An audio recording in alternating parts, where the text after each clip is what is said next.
Moving forward on the scratch coding cards, next activity is play a sound.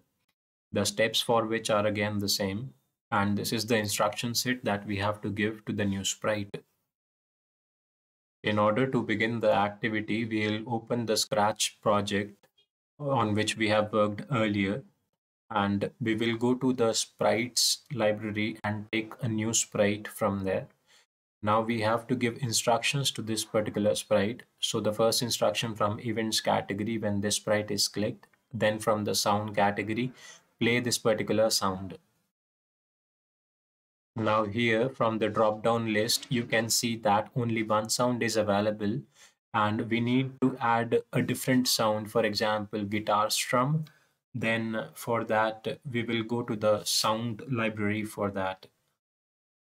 From the top, I want you to follow my mouse pointer. There are three tabs: code, costumes, and sound. So we will go to the sound category, and at the bottom there is a option for library, and we will search here for the desired sound, like for guitar, and we will come back to the code category and now click on the drop down list and see the desired sound will be there. Now if we click on this particular sprite, so the guitar sound is getting played.